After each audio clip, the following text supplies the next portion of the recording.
Open Your Eyes is brought to you by the Belize Bank. Our country, your bank.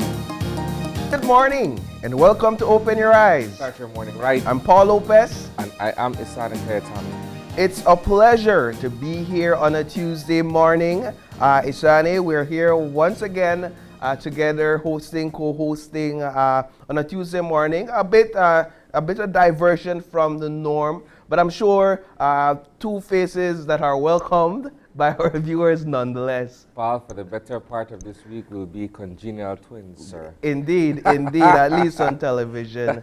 But I mean, it's wonderful to be up on a Tuesday morning, to be on set, to be here with our viewers. I know that this is the morning show of choice for many across the nation, whether they're watching on television, whether they're watching on their phones. I know a lot of people are only now waking up, pouring their cup of coffee, are now getting up. Perhaps some are just getting back in from that morning exercise. It seems as if though you're versed with the routine. Well, you know, I don't want to say I'm spying on anybody, but from time to time, viewers would come and say, hey, I watch you guys as soon as I get back from my exercise, or as soon as I wake up and I pour my first cup of coffee. Open Your Eyes I tune in to Open Your Eyes. And so we want to say good morning to everyone out there that is tuned in, that makes Open Your Eyes your morning show of choice.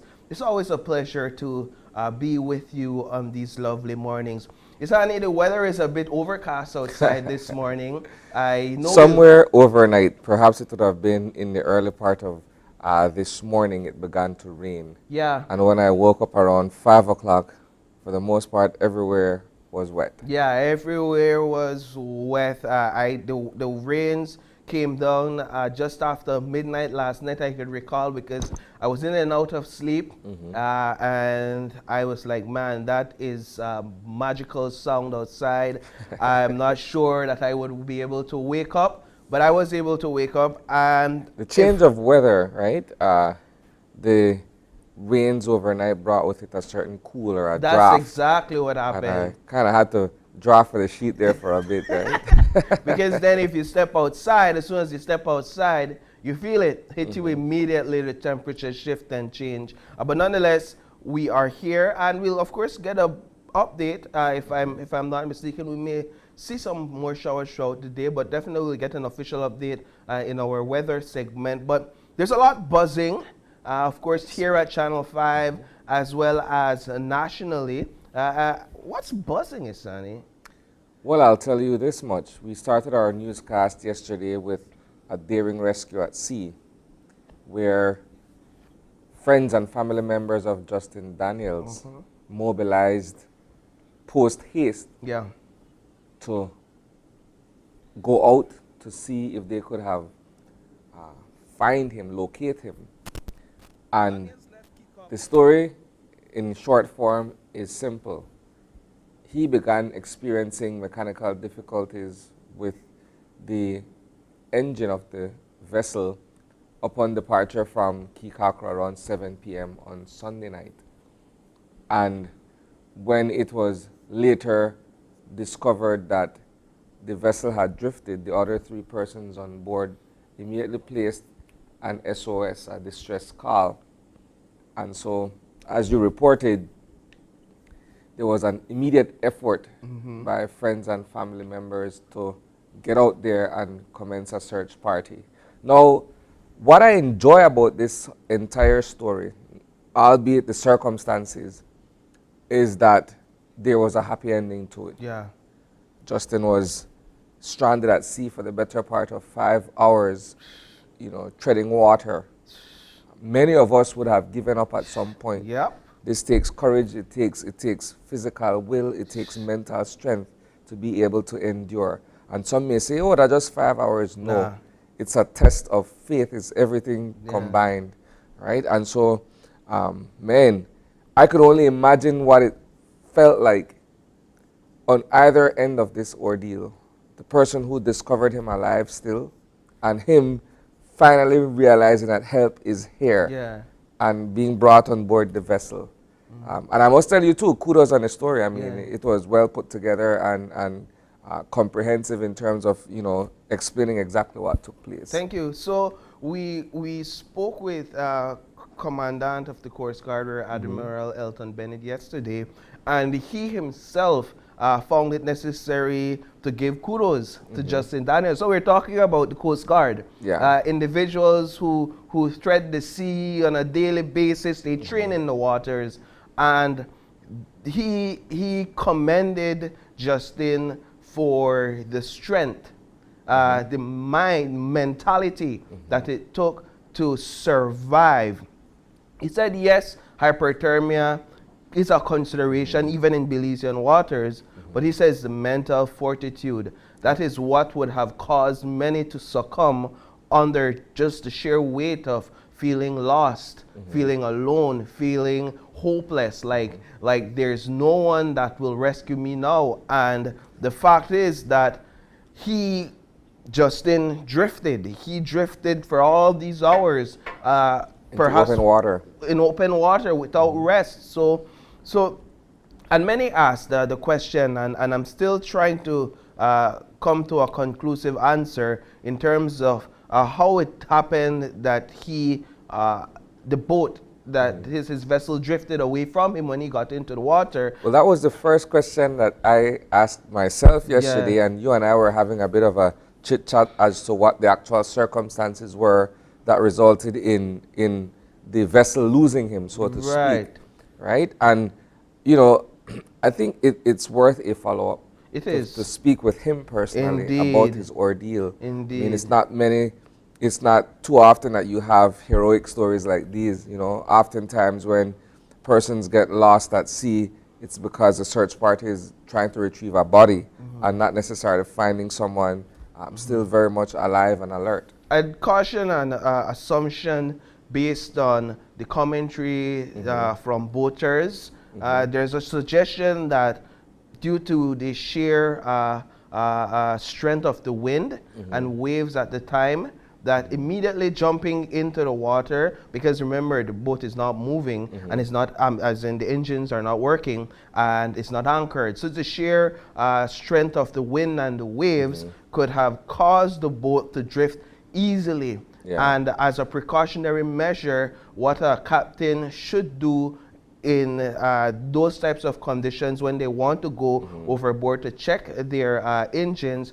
precautionary measure would be to tie a rope of some sort or some lead from the vessel to themselves so as not to lose. I mean, somebody said, never, never, never get into the water in those conditions without having a lead from your vessel to yourself. And so that is one assumption I would caution. But again, but it's a takeaway nonetheless. Yeah. I mean, it's a lesson learned if that were the case. It is. But again, just kudos to the San Pedro community for banding together and for the successful outcome of this, what could have been a tragic and very unfortunate incident. But it's starting moving right along to the buzzes that keeps on buzzing. We're talking, of course, about KTV, the remix, Season 5. Well, we're nearing the end. We are. And, you know, this is where, you know, rubber hits the road, right?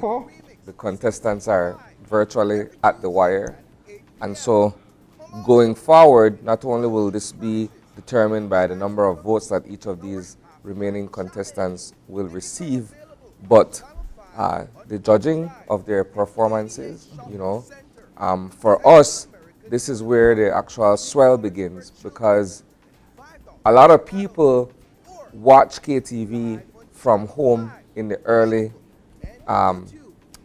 phases of the competition. But when it gets to this, is when we start seeing the crowd in the bliss, right? And so tonight, we anticipate that it will have a sizable crowd. As a matter of fact, we invite viewers to catch it live in person. Yeah. We also encourage and invite fans of the various performing artists, talents, to equally come out and cheer on for their favorite talent. So for those who may not be aware in terms of where we are in the show, well, this is the final night of competitive performances. Yes. So what that means is that there'll be a finale show next week.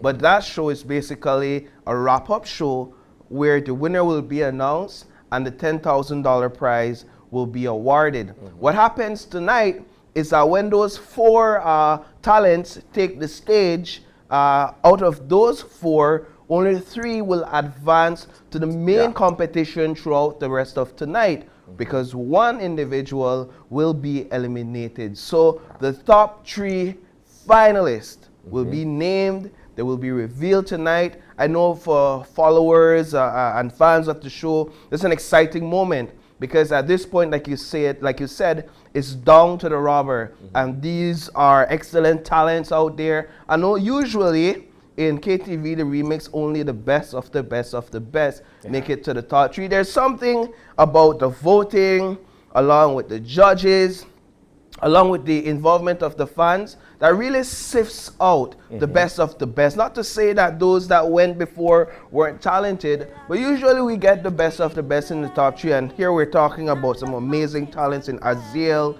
in Swami, in Tamika, in Ryan. So 4 amazing talents, and I am certainly looking forward to see how this one plays out tonight. What will be equally interesting for our viewers later tonight is the fact that while we've seen these young men and women take the stage and do their thing, we haven't really seen them in their ordinary lives, so to speak, on the day-to-day. And so what we have will be somewhat of a profile in tonight's show that gives us a better understanding of who these individuals are and where they come from, and some of the ordinary down-to-earth things that they do on a regular basis. I think getting to learn the contestants in this way is interesting, because we get to see them in their natural element, sharing some of perhaps some of the similar experiences or mindsets that we also have. So I think it's something that I'm looking forward to. Then, Isani, just moving right along from KTV, the remix, coming this Friday, we have Summerfest. Summerfest 2023. Summerfest is one of our featured summer kids program. It's a one of kids event, and it's all about giving back to the kids, giving back to the community. That takes place this Friday. Tons and loads of giveaways. I understand the first 100 kids to arrive will be receiving a free gift. Well, here's the thing, at least for me as a parent, right? When Summerfest comes around, I know that school is about to open. Definitely. Right, a week or 2 after, immediately after. Yes, sir. That's my marker. That's my indicator that summer is almost done for the kids, right? And no, you know, we've been doing Summerfest for as long as I can remember.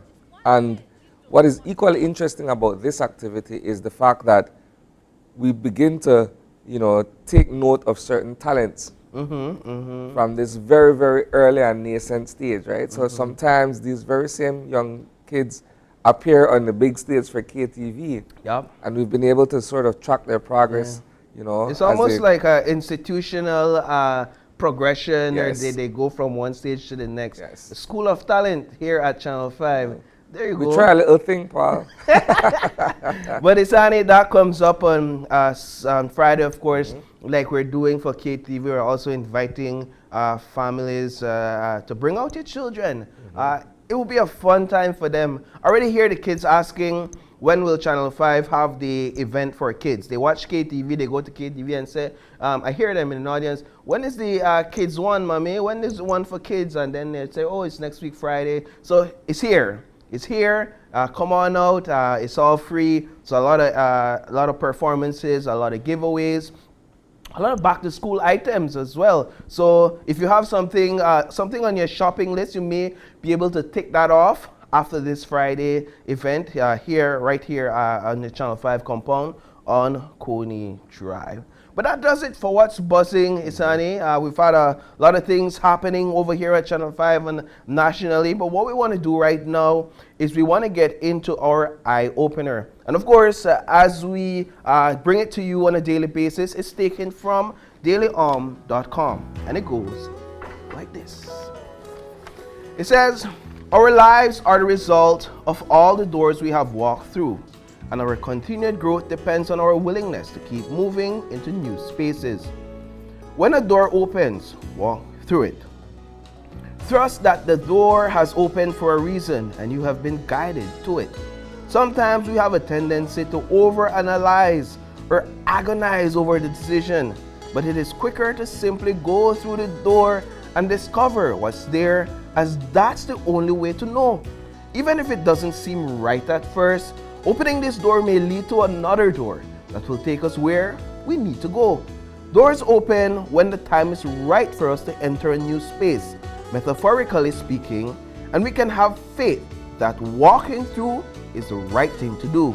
Sometimes we linger in the threshold because we are afraid of leaving our old life for a life we know nothing about. We may have voices inside of our heads that try to hold us back, or people in our lives saying discouraging things. Our lives up to this point are the result of all the doors we have walked through, and our continued growth depends on our willingness to keep moving into new spaces.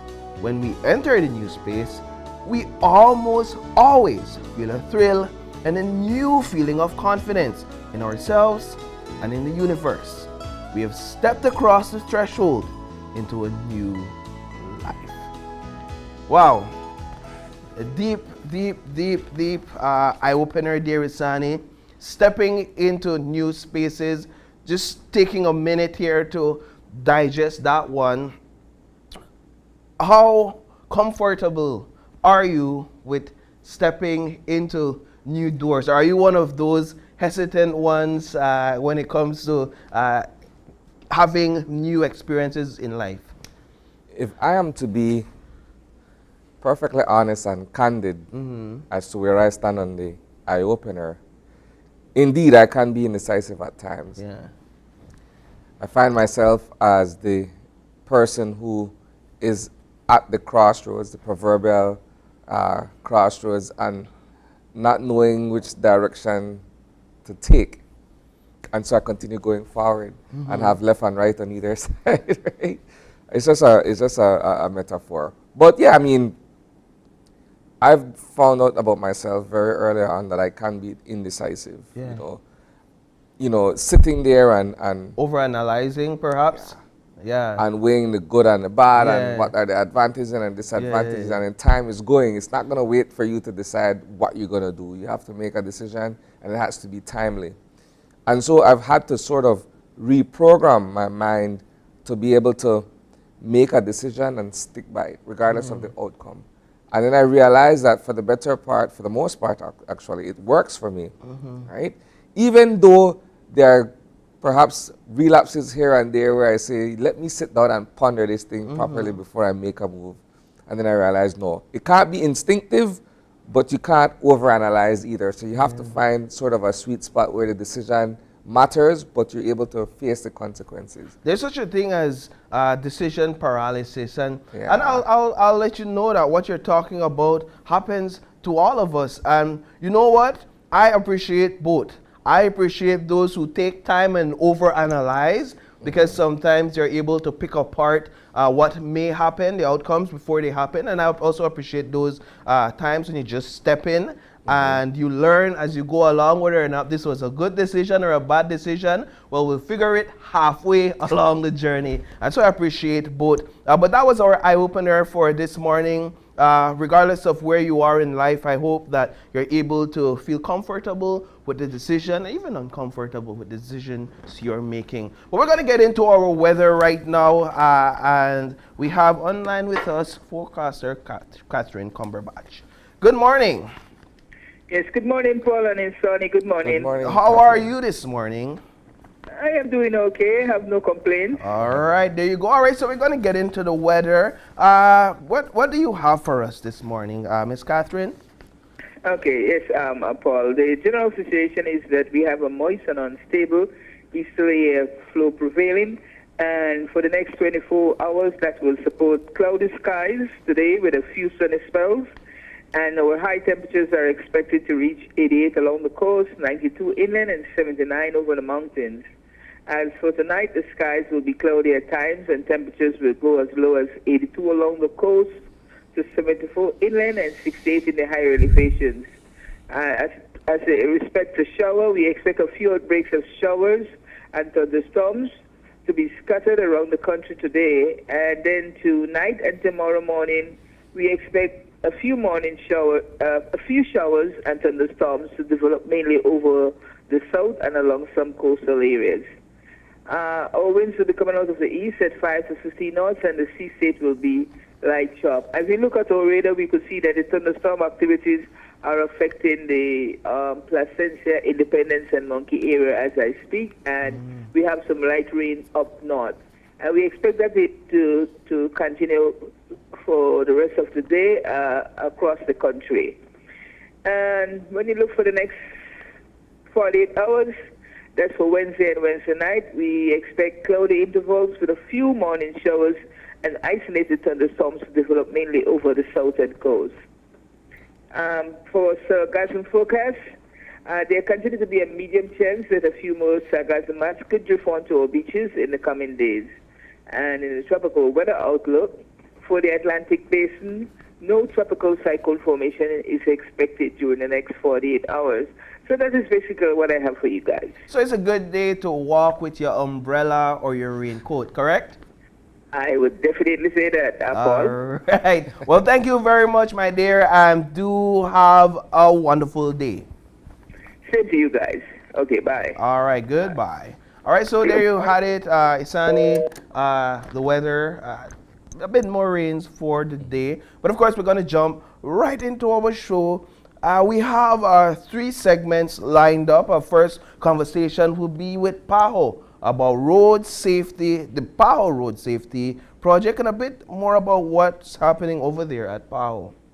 Our second segment this morning is with our friends from Digi, as they sit with us to discuss the various promotions that they're having for the remainder of the summer. And then in our third and final segment, we'll be joined by folks from the Inspirational Promotions, and they'll be in to talk with us about their annual back-to-school trimming drive. You don't want to miss these conversations. But right before we jump into our first conversation, we're going to take a short break, and we'll be right back. Stay tuned.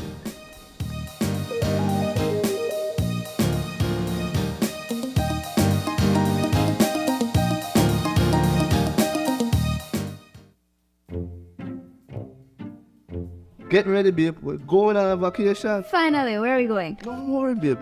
I have we covered. Are you sure you know where we're going? Yes, babe. Oh, right there. See?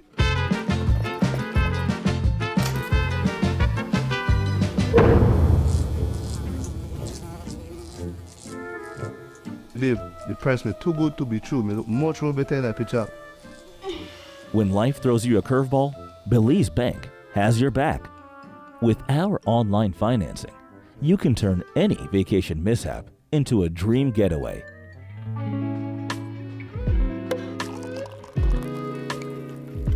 Cheers to Belize Bank for making our dream vacation a reality. Thanks to you, babes, to turn things around. No thanks to you, cheapo. Ouch. Experience the future of financing with Belize Bank online, where you can secure funds for anything, from anywhere, at any time, all without stepping foot in a bank. Apply for a loan today and unlock a world of possibilities. KTV The Remix Season 5, every Tuesday at 8 p.m. come on out and win fabulous prizes and the chance to compete in our halftime challenge. Tickets are available at Channel 5 on Pony Drive and 88 Shopping Center on Central American Boulevard. $3 for children and $5 for adults. Or catch it live on Channel 5, Facebook, and YouTube every Tuesday at 8 p.m. from the Bliss Center for the Performing Arts. Don't miss KTV The Remix Season 5. It's hot, it's live, and it's only on 5.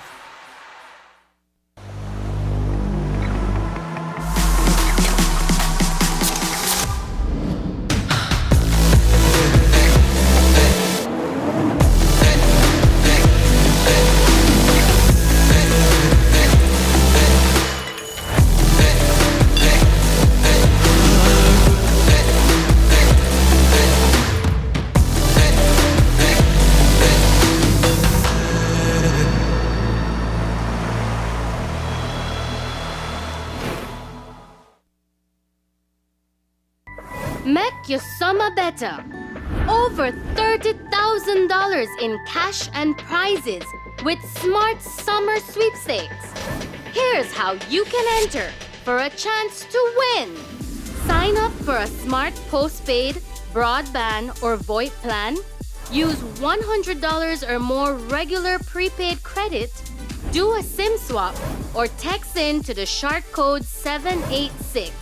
In the body of the message, enter the number of entries you would like to purchase.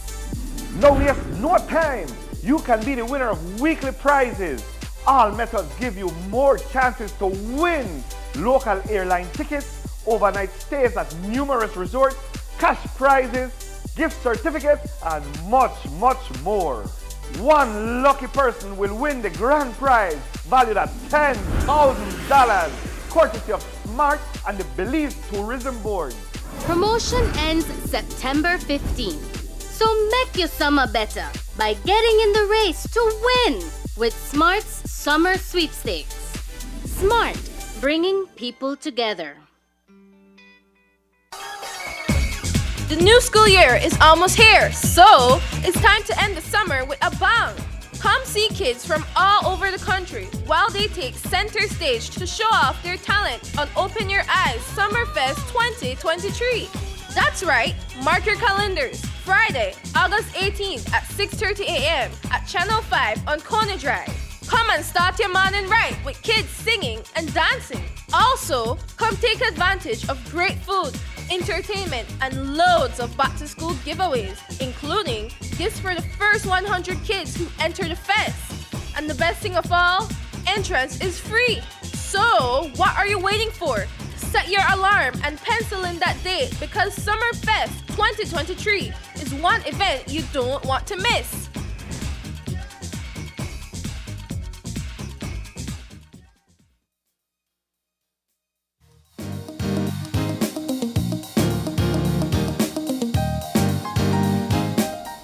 And welcome back. We have been joined for our first conversation of the morning by representatives of the Pan American Health Organization, PAHO. With us in studio this morning is the project manager for the Road Safety Project, Mr. Zane Castillo. Good morning. Good morning. And he's joined by the head of office for PAHO, Dr. Edwin Bolastig. Good morning, gentlemen. Good morning. Health Systems and Services Advisor. Okay. We have a PWR, Okay. Dr. Louis Bell, who you will Stand corrected on that. Yes, All right, thank you. no problem. We're talking road safety. And I believe one of the first questions that comes to mind is, well, how does PAHO and its work tie into road safety? Let's begin there. Right. So as we've been discussing earlier, right? Normally, when we look at road crashes, we only look at the physical aspect of it, right? The disability, the rehabilitation that comes after surviving a road crash accident. However, what we often neglect is the mental health aspect.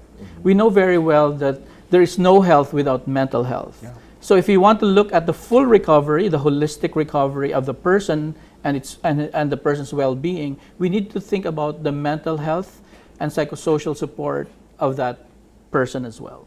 All right. So how do we go about doing that in the form of this project? What are some of the key features that address these types of issues? Okay, so first of all, first component of the project is a situational analysis. It looks at how is mental health and psychosocial support actually being provided?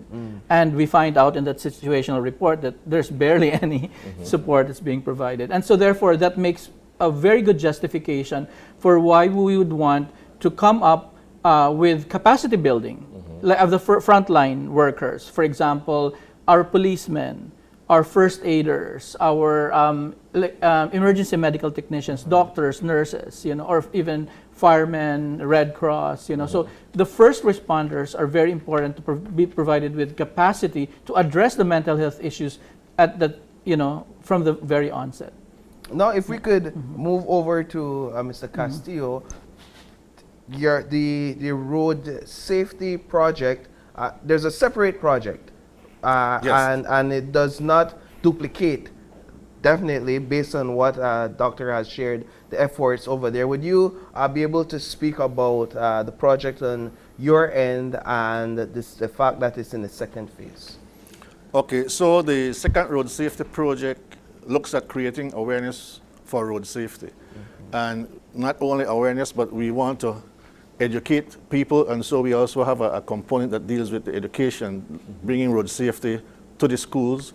We look at building capacity for the law enforcement officers as it relates to traffic. And so we are providing equipment, providing training for the police and the Department of Transport, and also to the municipal traffic departments. And so that dovetail properly into mental health and psychosocial support as well, because we want to bring it full circle. We are looking at enforcement, we are looking at legislation, we are looking at post-crash care, and also mental and psychosocial support. Okay. So how do we gauge the effectiveness of this particular campaign? Is it something that perhaps over time we will look back and see how successful the initiatives have been in terms of being able to assist with psychosocial care, to be able to look at how far the trainings have gone in terms of personnel being adequately prepared to deal with these situations? Yeah, the project itself has its own targets and indicators, and the corridor for the second road safety project is the Philip Golson Highway from Belize City to the Corozal border. But that is not to say that we are not interested in what happens in the other parts of the country. And so the project indicators would focus on the number of crashes and fatalities within that corridor. But with the second decade of action for road safety, we are looking at reducing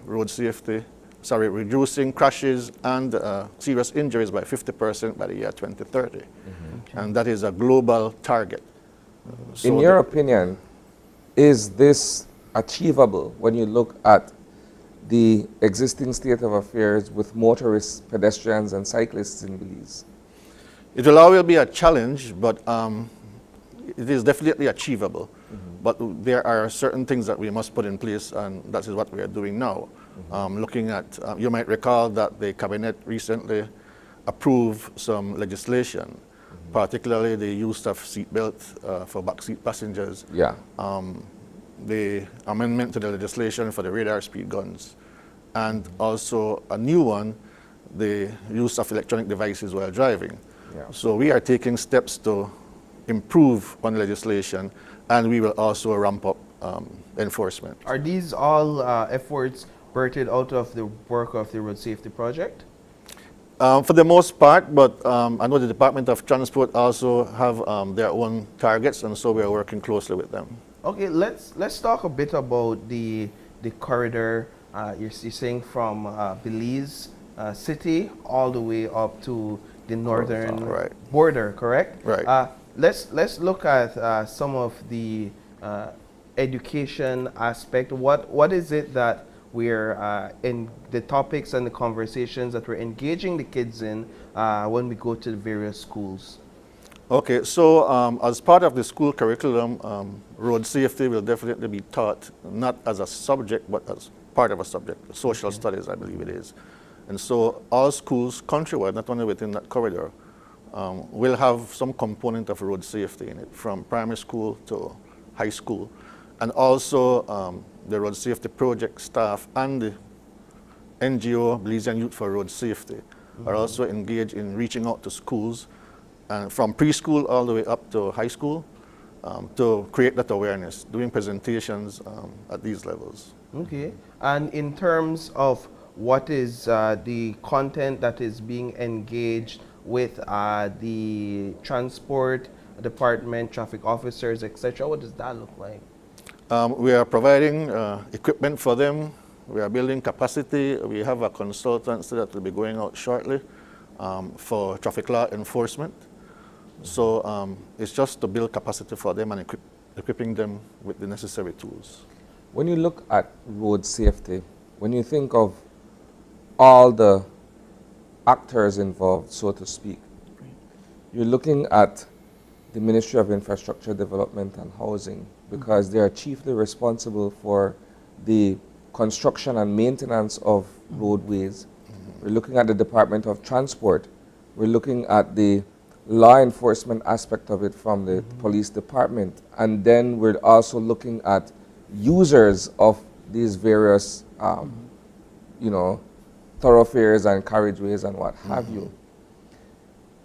I would want to think that it's a challenge to align everything together. It's a constant challenge because while we have campaigns that speak to click it or ticket or driving at a certain speed, what have you, people do their own thing. When you get in that vehicle and you decide that you need to get to where you're going in a hurry, everything that you've been taught in terms of road safety takes a back seat, so to speak, because you're trying to get to where you're going, and then you don't consider other persons who are either walking, riding, or equally driving, and then these things happen. So I look at road safety as something where we're constantly having to engage with the audience, with the public, because it's not something that you will learn as a one-off thing and say, okay, fine, I've learned what I need to learn and I move on from there. Yeah. So exactly, I think the approach requires a multi-sectoral, you know, coordination. And I think part of the experience and the learnings that we've had is really the need to come together in terms of coordination. One is legislation, for example. The need to have what you call good Samaritan laws, where when you respond and you're a trained personnel, that you are not put aside by the police and say, hey, this is a crime scene, and you're not allowed to respond. You know, because there's no legislation that will protect you. So legislation is very, very important. And the other thing is the coordination among various agencies. Like, for example, when you're responding to a road traffic incident, what's the protocol in terms of who comes first? Who are expected to be there on site? How does the communicate? If you call you get a 911 call, who gets the call? Who responds to whom? And who coordinates with the other responders to be able to be there on the scene? So I think that kind of system needs to be put in place. And you were talking earlier about the impacts, right? For example, for our project, we have the short term, the medium term, and the long term impacts. The short term will be, for example, in terms of capacity building, we've trained about 25 trainers already, and the trainers themselves have trained about 109 across the districts. So, you know, it's like kind of a ripple effect, you know, in terms of, and what is the training about? It's about psychological first aid, meaning you don't have to be a specialist to be able to provide psychological first aid to people who are affected. And I was just going to say I've been, and sorry to cut you short, but I've been on at least once or twice been on an accident scene immediately after it occurred, and as a first, so that placed me in the shoe of a first responder, and you could see the immediate shock, at least of survivors. And in one instance, there was a fatality. There was two actually, and you could see the immediate shock. And you, as a first responder, you're lost. You're left lost for words. You're trying to figure out, all right, what should I do in this case? I know I can't say anything to comfort the individual, but there's a psychological battle going on in their mind and in the minds of those around. So what's the lesson or the key things that a first responder or even a medical practitioner must take into consideration in terms of how they approach one of these scenes from a psychological perspective? Yeah, I think first is to remember that the person could be in shock, right? Yeah. The person could be and may not be able to speak up at the right away. I think the key there is being there. The first step is being there and that you're there for them, you know. And the other thing is they remember that they could be undergoing a trauma, right? And depending on how you approach, the trauma could be relived over and over. Wow. So I think there has to be that recognition that there is a way in which you allow them to be able, you know, to speak up at the time then when it's convenient for them. Interesting. You know? Yeah. Interesting. Yeah, you need to be careful as to what you say also. Yeah. Yes. Because That's right. usually you have a crowd of people around that victim. Everybody gets excited. Yeah. You might end up describing the injuries that the person has, and the person more than likely can hear you. And that in itself creates more negative impact on that victim. So part of the psychological first aid is to be able to try to calm that person and know what to say, comfort that person. Now, post accident, in terms of the days following and even the months following, I would imagine that there would still be further need for psychological assistance and evaluation, etc. I'm thinking about individuals who get into an accident and they find it hard. It's a debilitating experience in terms of getting back behind the wheels. And if they do get back behind the wheels, there's still this sense of fear, which may perhaps lead to further accidents. And so do we have that type of service in place here in Belize? Can people access that? Because I don't think that it's common knowledge for people to know, you know what, I have this trauma when it comes to a traffic accident or something on the road, and I just feel like I'll just have to stay in my corner and not drive again forever. Yeah, so exactly. Part of the project is building a referral network for care, so that for people who are struggling and have mental health issues coming out of a road traffic incident, we do have both public and private. So we have the psychiatric nurses across the different districts. We do have private psychologists as well. And so part of the project is putting them together in some kind of a directory that people would have access to if they needed support. And also putting into play as well a referral system. So for example, when people come up with issues, mental health issues coming out of an accident, that it's identified by the health providers or even from lay persons, and having this awareness that there's a pathway for them to get care is very important. And the word needs to get out there in terms of who are these providers, you know, who could provide that kind of support. Many times, even up to a year or more after that incident, you are still suffering. Maybe as a result of that crash, you suffered some kind of physical injury that changes your lifestyle, your way of doing things permanently maybe. Or if that breadwinner dies in the crash, then the family is left with that mental stress and strain. So these are the medium to long-term aspect of it that you have to address when you're dealing with this type of thing. So it is bringing that again into reality, to phase from the physical into the mental recovery, right? And so this is all part of what we are doing. What about family members of victims? Because I've been following a story in the news over the past several weeks where a pregnant mother was struck in a hit and run, and the woman passed away regrettably yesterday morning, leaving behind a newborn and 2 other kids and her common-law husband.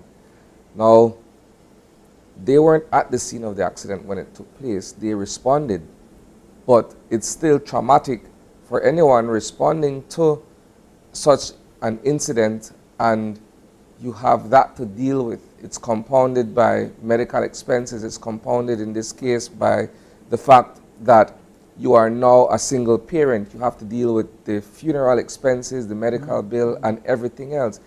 That in and of itself can become overwhelming for anybody, and it can lead to a mental breakdown or what have you. What kind of support is being offered for persons who by extension are affected by these events? Yes, first of all, I'm very sorry to hear about, and condolences to the family of the victim, right? But in this case, well, if you look at the psychosocial support, right, it's very important that this kind of counseling is provided either at the public or private facilities. And there also has to be some kind of a more proactive way. For example, again, multi-sectoral approach, right? The social worker should be able to refer to the patient to mental health services, but also part of addressing the mental health issues, for example, if they're sole provider, right, is also looking for some kind of socioeconomic support, you know, from other ministries or from other NGOs. So it's looking at it holistically, because the other aspects that are affecting economic, social, would also affect mental health. So it's not just focusing on mental health itself, but the healing of the person will also need to be supported by the other, what you call social determinants of health. Because when you sit in one of these sessions, for example, there's a lot that will come out, and you begin to realize, well, yeah, this person is struggling with their mental health, but it is derived from more than one. It's not solely, well, because I got into an accident, but as a result of this accident, this happened and that happened, and this caused loss here and losses there. But I wanted to ask about the legislative aspect to kind of get a sense of whether or not the project looks at the weight of the fines and penalties in legislation for certain traffic infractions, and what has that study revealed in anything at all, if anything at all, about perhaps some of the changes that needs to be made when it comes to fines and penalties for infractions, major and minor infractions? Not the project proper, but the Department of Transport, I know, has put together some recommendations as it pertains to fines for these infractions. So we will be sitting down to go over them and try to see, you know, what are the appropriate new measures, what are the appropriate quantum, if you will, for these fines. So it is something that, yes, we are looking at. The speed guns, for example, we've, as far as I'm aware, for years been trying to get this one off the ground. Per se, I know there's a lot of legislative hurdles that needs to be crossed in terms of ensuring that what the readings are be able to be brought before the court and all of that good stuff. What's the future of speed guns in Belize? It's coming soon to a road near you. You know, if I could jump in here to say that, you know, much like speed guns, there have been certain challenges with introducing and implementing breathalyzers, for instance, right? Where we need to get it aligned with the existing legislation that it can be entered into evidence and so on and so forth. When it comes to a trial, if you're saying that perhaps this individual was driving well above the speed limit, or you're saying that this motorist was driving under the influence or intoxicated, you have to be able to use that evidence in court to prove your case, right? And so if I'm not mistaken, perhaps that has been part of the challenges that we're facing locally. But yes, to piggyback on Paul's question, I think law enforcement has always been one of the greatest challenges, because while we understand that rules are in place to be able to govern behavior, especially when we're using the roadways, some people turn a blind eye to certain glaring infractions. Yes, And some people nitpick on the smaller things while the bigger ones, you know, slip through the cracks, so to speak. So it's always a matter of being able to enforce the law properly and have it in such a way that no one is exempt, regardless of who the road users are. Yeah, we need to look at the evidence behind it, right? One, the most impactful in terms of a road crash is speed. Yeah. So therefore, speed control is very, very important, right? The other thing is seatbelt wearing. So we're talking about enforcement. I've lived in other Caribbean countries, and I've seen the impact of fines. Very, very high fines have actually changed the way people behave. For example, even the taxi drivers, because they're the main ones, they tell their passengers, hey, buckle up before they even start, because they're gonna be fined. You know, how much are you earning as a taxi driver, and then you get fined with so much more than what you earn. So that's a major deterrent. If you're you know, if you're a daily wage earner and you have a car or whatever, you know, how much are you earning compared to what you're going to be fined if you don't wear your seatbelt? That certainly changes the whole behavior. I think it's cultural as well, because I've been to other Caribbean countries where as soon as you get into somebody's vehicle, immediately put on your seatbelt. They'll let you know you have to put on your seatbelt. I've been to countries where the conversation on social media is, let's say for example, you post a video of you and your child is in the back seat, and you're posting the video, whether it's a fun video or whatever, the conversation under those posts would be, well, why isn't the child wearing a seatbelt? Why isn't that child safely tucked in a car seat? Versus in other cultures, I'd say Belize, and not to bash Belize any at all, but when those videos are posted, you don't necessarily see that type of comments and conversations. So it's a cultural as well. It's a cultural issues, the mindset that we have here in Belize, and perhaps in other countries it stems from the seriousness of those enforcing the laws, having the population understand that we're serious about this. And if we say that we're going to ticket you for not wearing a seatbelt, we're going to ticket you for not wearing a seatbelt. And over the years, that creates that culture, not of fear, but of safety among our population. Yeah, you might say it's culture indeed for Belize, but we know better. So why not do it? Why do we have to enforce laws to force you to do it? You know exactly what you should or should not do. You love your child, keep the child buckled down. Not put the child in your lap while you're driving. Or not driving with your pets in your lap. You know, these are things that to me are common sense. But still we need the law enforcement agency out there to force you, and then when you get a ticket, then you complain. Yeah, actually, if you look at it, it's not just about cars too. You see people riding bikes with their child in front, without or even motorbike, right? With the mother and the child and the whole family in one in the front, without helmets. One in the middle, one in the back, and one on the front. It's commonplace. And all the dad has on a helmet. And not an appropriate helmet either. So we're talking about the finalization of the second phase. That's where we're coming to. What happens after? Is there a third phase in your short, medium, long-term goals? As it pertains to the road safety project itself, we don't know about a third phase as yet, but what we are looking at is to establish some permanent long-term agency, whether it's a committee or an authority or something that is permanent, because road safety will not go away. And you cannot just have phase 2, 3, 4, and 5 of projects, because projects in itself are limited in scope.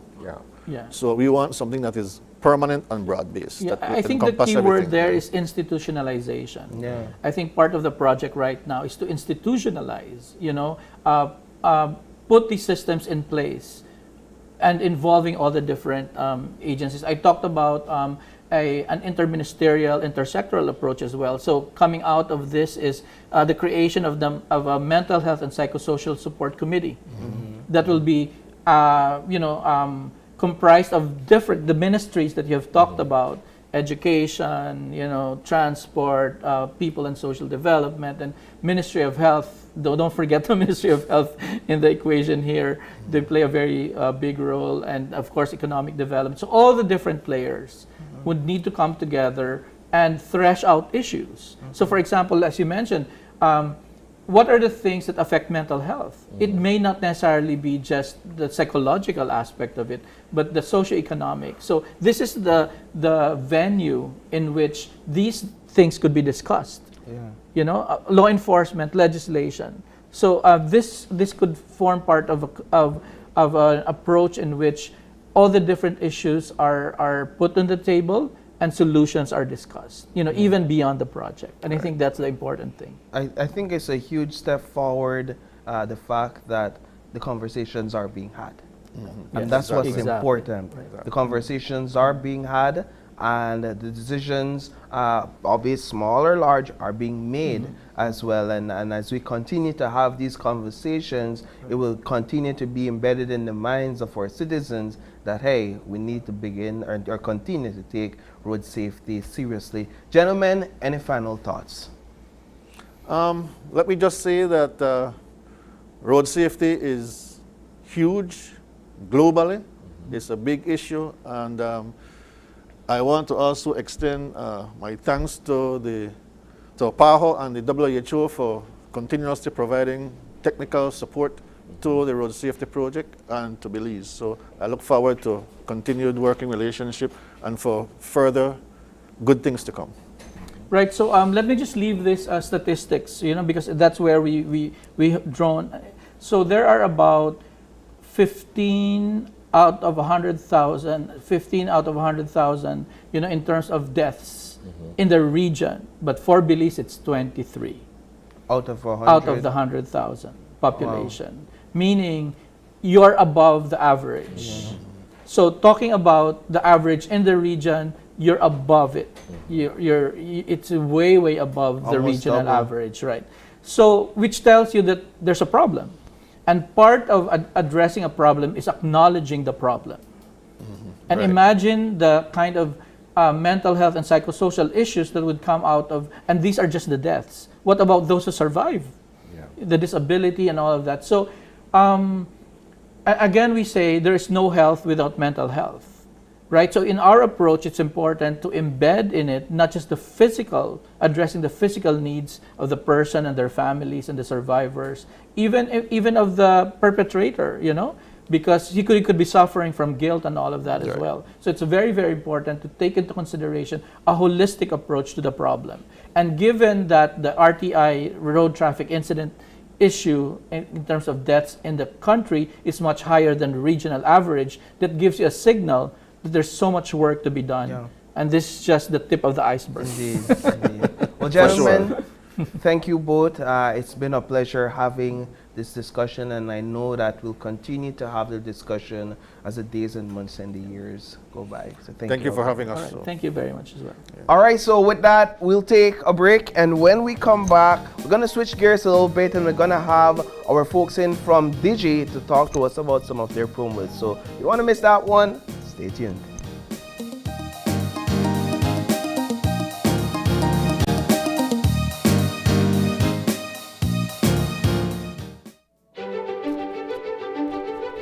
Technology is ubiquitous, and it's transforming how, when, and where we work. Full-Tech Systems is placing award-winning devices in the hands of information workers, allowing them to work without compromise in a world without wires, to innovate, create, and to maximize productivity anytime, anywhere. Satisfying the needs of the desk-centric remote and field worker and every other worker in between. We are providing the industry's best devices to businesses going through the process of digital transformation. Partner with us today to provide the solutions that will allow your employees to work effectively and efficiently to enhance your customers' experience.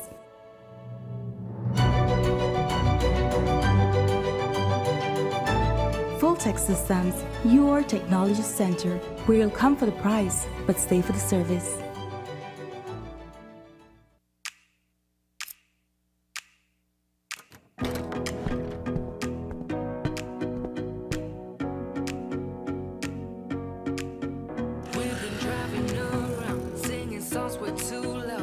because we wanna. Picking up a love friends, fill up the car to live. That's because we wanna. Yeah, we just wanna have fun. The trust will line. We're gonna stay up at the time of our life.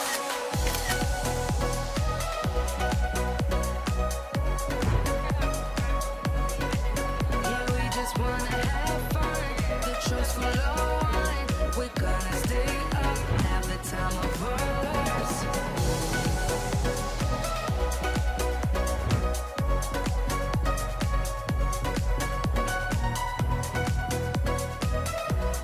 Honda Navi, a partner you can rely on. Benquip, equipment, parts, service. The new school year is almost here, so it's time to end the summer with a bang.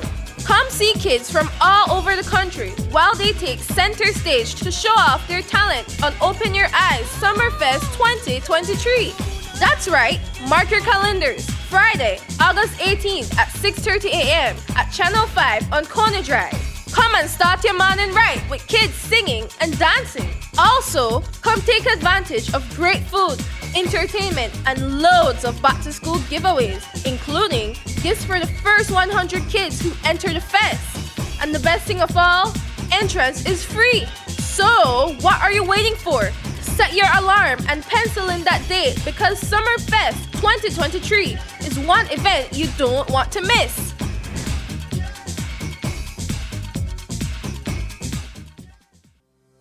How does investment services work? For example, Joe's Construction wants to expand its operations by purchasing new equipment and hiring additional staff. How can Joe's Construction get an investment loan? The answer: Investment Services appraises the loan application and focuses on two key areas: adequate collateral and repayability.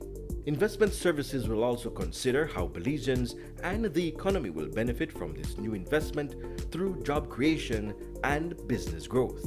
The terms and conditions for Joe's Construction loan will be based on the purpose and cash flow. After recommendation and approval, the loan is disbursed. SSB remains committed to proper management of the fund through prudent and responsible investments for the benefit of its beneficiaries, employers, and the Belizean economy. Social Security Board, an investment for you, your family, your future.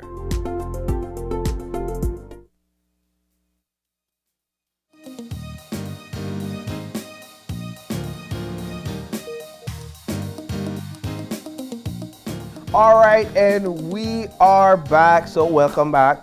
And as we mentioned before the break, this conversation is all about Digi and some of their amazing promos. And we have in studio with us two faces that are no strangers to Open Your Eyes. And we're talking about none other than Brittany Young, the Senior Solutions Manager at Digi, as well as Tanya Tillett, the Marketing Manager at Digi Wallet.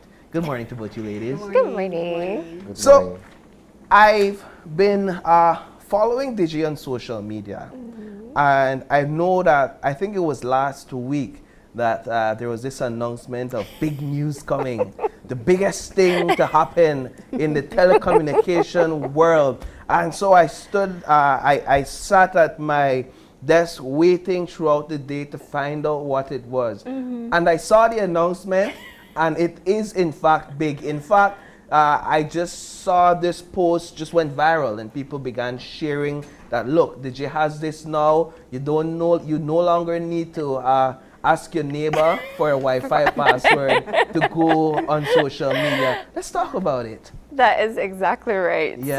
So last week we were very excited to introduce to our prepaid customers the option to purchase a data plan that comes with your any use data, so you could use that data for any app, any browsing on the internet, and then you have your social media data. So we know that everyone is on social media. You wake up in the morning and, you know, you go on Facebook, you go on First thing you do in Instagram, the first thing morning, you do, last right? thing you do at night. So you have a plan that accommodates your social media use, and while we still have our regular prepaid data plans, this gives our prepaid customers options, right? And it gives you more data, more value. So we have a lot of customers that look out for our prepaid, you know, data S plan. That's what they know, that's what they stick to. For just $1 more, they have the option to get 3 times more data. Wow. So in our entry prepaid social media plan, or social light plan, for $350, you're getting a gig of any use data that you could use to browse, and then you're getting a gig of social data on top of that you could use for Facebook, WhatsApp, Messenger, and Instagram. So, I mean, those are your 4 major apps. But what puts it over the top is that we introduced an unlimited data option for our prepaid customers. All right. So you have the option to step up and opt into our Social Pro plan, which comes with 4 gigs of data that you could use for anything. And then you have unlimited data to browse social media. Wow. Not only Instagram, Facebook, Messenger, and WhatsApp, but you also get TikTok, which we know, I mean, you're looking at all those videos all day long. That's a lot of data. Not me personally, but I know a lot of people. A lot of people that do. Yeah. And then you also have, well, previously known as Twitter, X now. X now. Yes. Oh. So that's bundled in that one plan. So it gives customers that flexibility to be able to do what you want with your phone, and you're getting that value in the plan. So we are very excited. Customers are excited.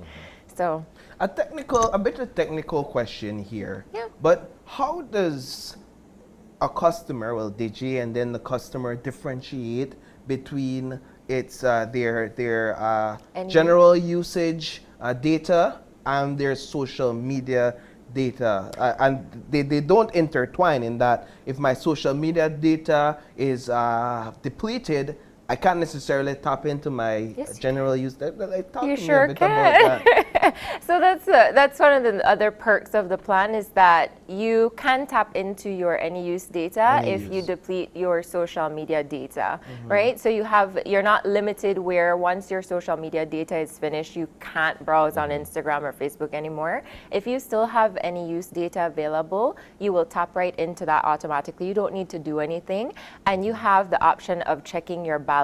You know, we have our Digi app that you could download, or you could use our flash message menu where you check your balance by dialing *100# or texting BAL to 100. So when I top up my phone, the message or the information I will get will tell me separately how much any use data I have and how much social media data I have. Correct. And so when I use my social media, it's only the social media data that will be tapped into. Correct. So then you still have your any use data that you could use for anything else, as you're using your social data for just the social apps within that plan. Let's talk about the prices of these different plans. So like I mentioned, we start out at $350. So if you're used to that data S plan, you're getting 350 megabits of data for $250, sorry. So you could just spend $1 more and you're getting 1 gig of any use data and 1 gig of social data. So you're getting essentially 2 gigs of data for just $350 to use. Wow. Okay. So I mean, you can't get any better than that. It's correct. It's really that simple. Yeah. And you have the option to step up. Like I mentioned, we have our Social Prime, which is our middle option at $9. You can then get more data. That's 3 gigs of data for any use and 3 gigs of social data. But the plan that would work for anyone is to opt into unlimited data. You really don't have to think about anything. You just browse on all the major social media apps, like I mentioned, including all the meta apps, Facebook, Instagram, WhatsApp, TikTok. And it just sounds way more fancier to say I have the Social Pro program. Right? To say I have the Social Lite. Who does that, right? Know. With Social Pro. It's so simple. So to get it and now to tap into it, you dial You have the option of dialing star 700#, and when that flash message pops up, you just hit pound to go to the second page, and you'll see the 3 options. But I mean, the easiest way to do it is to opt into DigiWallet. Okay. So I know Tanya will share a bit more about, you know, downloading DigiWallet from the App Store, and you have the option to put money into your DigiWallet, and you could purchase the plan for yourself or for anyone. I mean, if you're in a giving mood, you could buy the plan for somebody right from your DigiWallet app too. So it's very simple. So how long will you guys have this program active?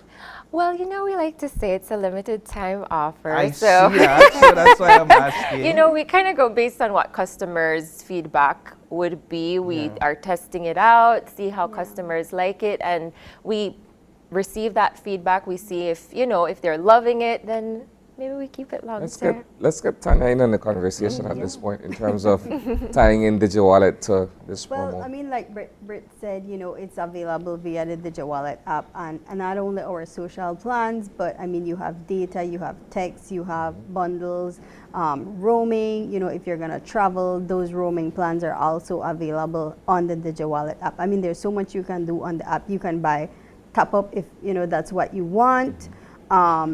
Right now we have a raffle going on, and I think that's one of the big things I want to mention today. We do have a raffle going on in our DigiWallet marketplace.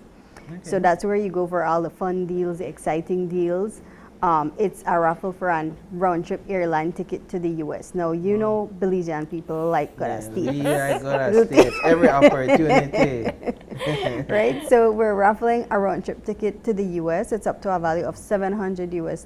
So if you don't have the app, download it today and go and buy your ticket. It's only $10. I mean, imagine for $10, you can go to the U.S. round trip, you know?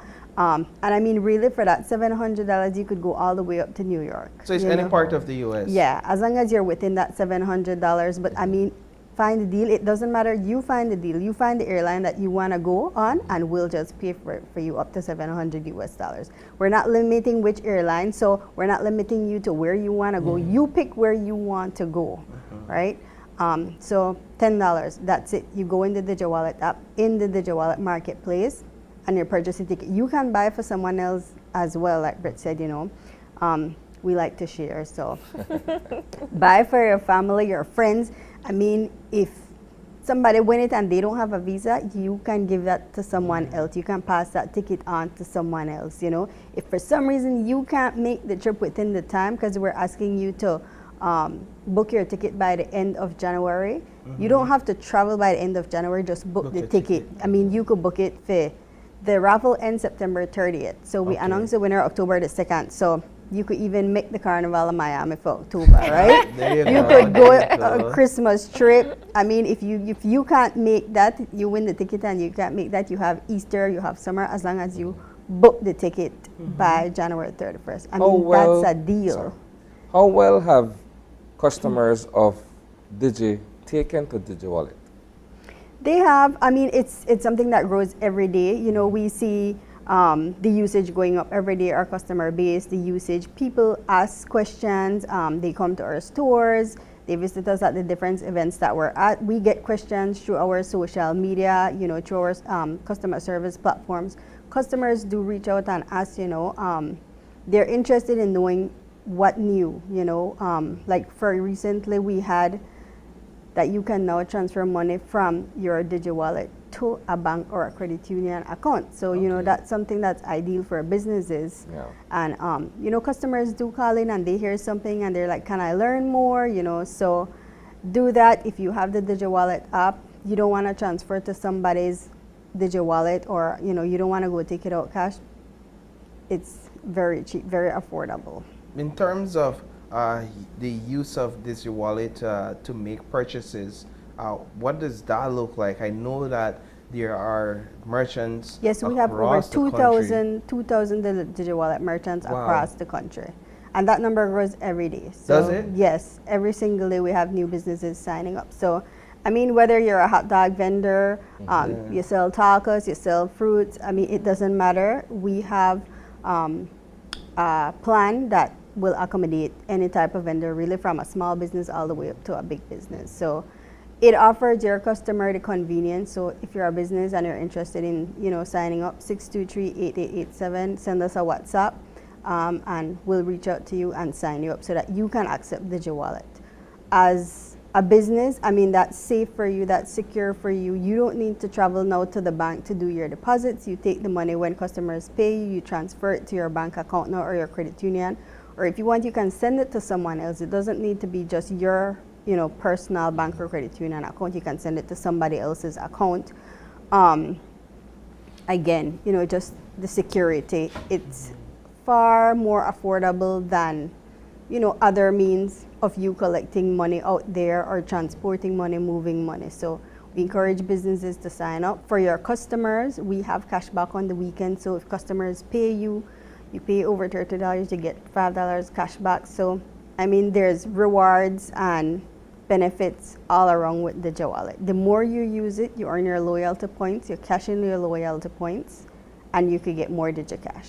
All right, so let's jump into another promotion that I understand that Digi is having, and there's something about sizzling summer, or summer is sizzling, or Still sizzling. still sizzling, and this has to do with Digi TV. It has to do with just about everything under Digi. All right, let's talk about it.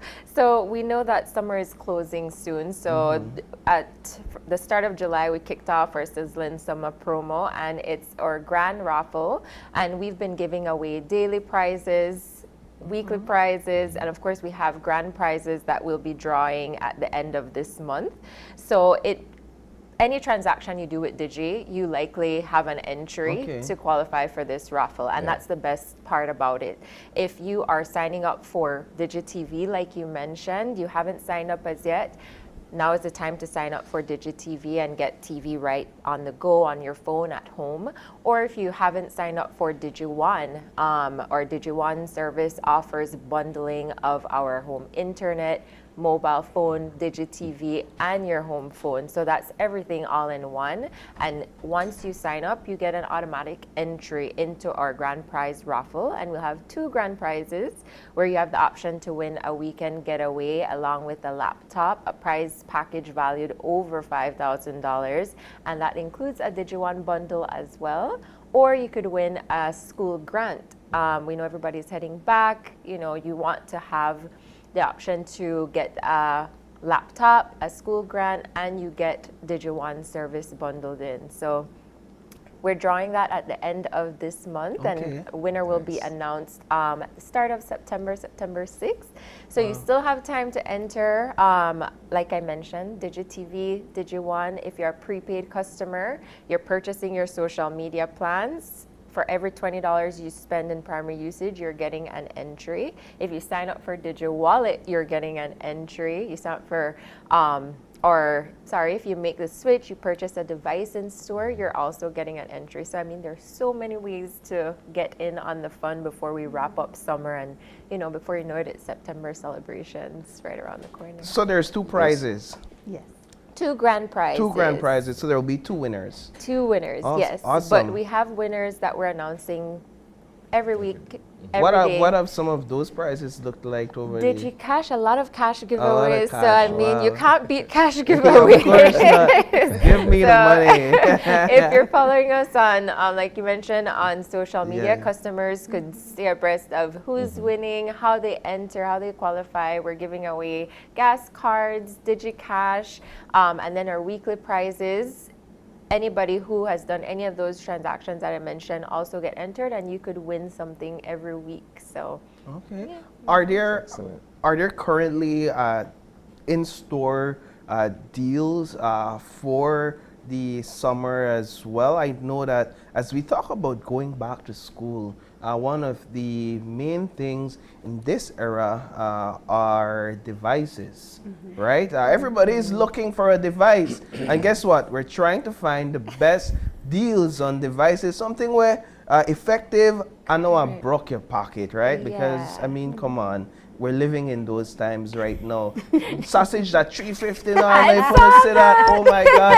So even with that, we need. I wouldn't really sell sausage. No, We sell devices. no, but I mean, if you have to spend the $3.50 for a sausage, then maybe you want save on a device. Exactly, and so that's where you go to Digi. So, like Tanya mentioned, for Digi Wallet, they're actually having a cashback in store. Yeah, we do. We have a Okay, cashback. so that means that you go to the store and you Pay purchase for with your Digi devices Wallet. and you get Digi Cash. Okay. back.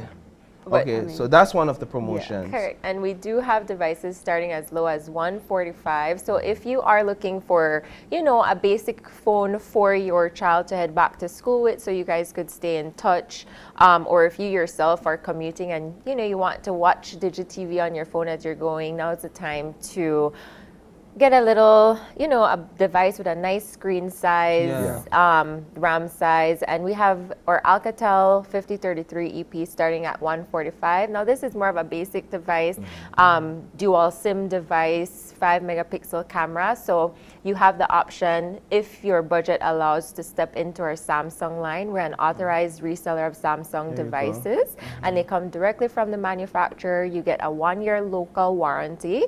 We have a local warranty center here with our authorized distributor, so you know that you're getting something that is protected and you feel that sense of security. And that starts at $299 for a Samsung A04e. I feel like you can't beat that price point for a Samsung device. But of course, if you're looking for a mid-end or high-end, we also have Apple devices available, the Samsung S23, just depends on what price point. And we have devices that you could finance. So we offer monthly payment options. So really, you have the option to save.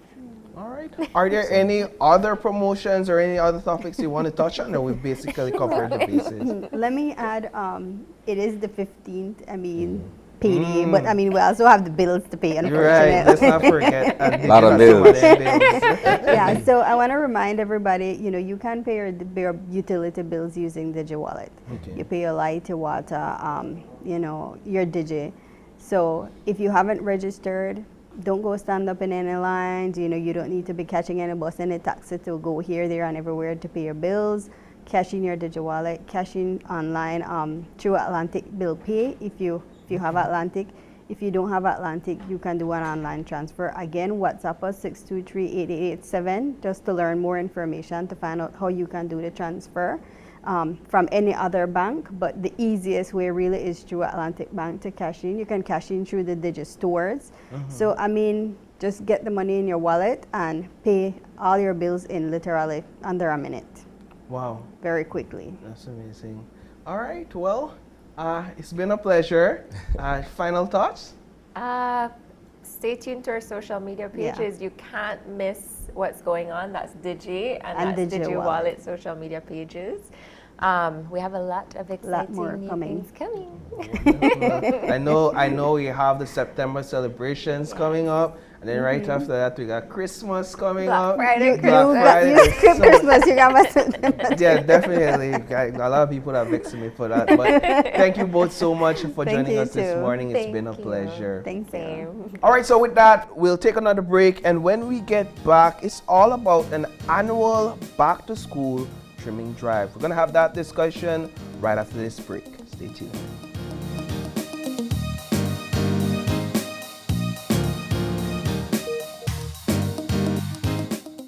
Your life just got a lot less complicated with Belize Bank contactless MasterCard debit card. Introducing our standard debit and MasterCard Platinum debit cards. Now you can make purchases anywhere MasterCard is accepted with one tap, pay and go. Your contactless card never has to leave your hands, especially in these times. And your card is embedded with multiple layers of security. Platinum card holders get to enjoy extra benefits like price protection, purchase protection, trip inconvenience, and luggage protection, just to name a few. Start enjoying a cashless lifestyle today with the Belize Bank.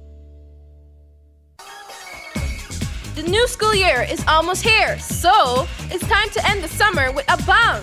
Come see kids from all over the country while they take center stage to show off their talent on Open Your Eyes Summerfest 2023.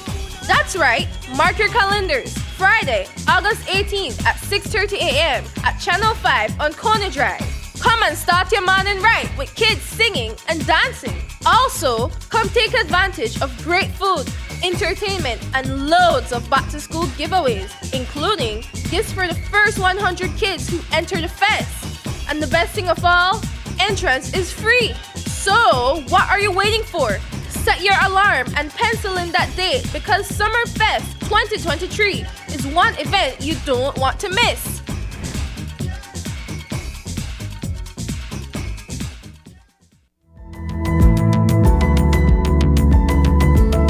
Smart introduces Real Unlimited Postpaid Plans, providing customers with unlimited talk, unlimited text, and unlimited data. Now that's a real great deal. With Smart Plus, Share 1 and 2, and Enterprise 1 and 2 plans, you can talk as much as you want, text as much as you want, and for the first time ever in Belize, you can enjoy unlimited data with your postpaid plan. So come in and sign up for an unlimited postpaid plan and enjoy limitless possibilities. In addition, other plans such as the Flex Junior, Choice, and Select have been boosted with a lot more talk, text, and data, providing you with the best value for your budget. Be unlimited with Smart. It's time to power your dollar with Smart. KTV The Remix Season 5, every Tuesday at 8 p.m. Come on out and win fabulous prizes and the chance to compete in our halftime challenge. Tickets are available at Channel 5 on Pony Drive and 88 Shopping Center on Central American Boulevard. $3 for children and $5 for adults. Or catch it live on Channel 5, Facebook, and YouTube every Tuesday at 8 p.m. from the Bliss Center for the Performing Arts. Don't miss KTV The Remix Season 5. It's hot, it's live, and it's only on 5. Are you looking for low-cost television advertising? Have we got a deal for you? Advertise on Channel 5's Daily Classifieds. Channel 5's Daily Classifieds is one of the most effective methods for introducing yourself and your business to the community. Use our Daily Classifieds to recruit employees, promote specials, promote your products or services, promote a business opportunity, increase traffic to your website, and advertise items you have for sale. Let us help you to save valuable time and money. Call us today at 280-0013 or visit us at our offices on Coney Drive to discuss how we can help your business grow affordably. Channel 5's Daily Classifieds. Advertise today.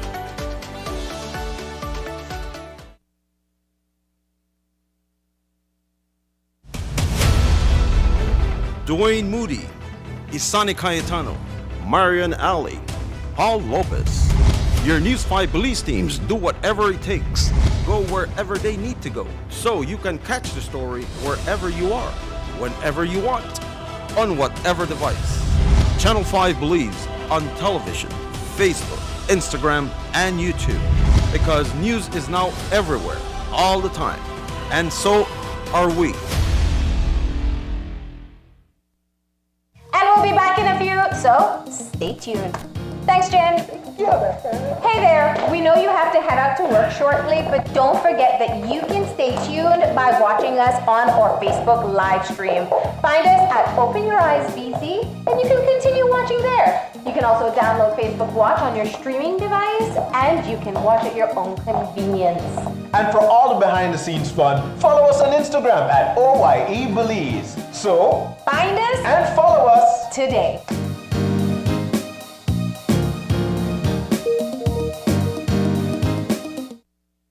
Do you have information about a crime or a fugitive in our community? You can submit a tip anonymously with your smartphone. Using this program in safeguarding our community also protects your identity, keeping you out of the court system, and could earn you a cash reward. Here is how it works. Download the free P3 Tips app from the Apple Store or Android Market. P3 is the provider of our secure anonymous tip collecting software. Open the app and create a PIN, but be sure to remember that number, then select your location. Next, select the type of crime.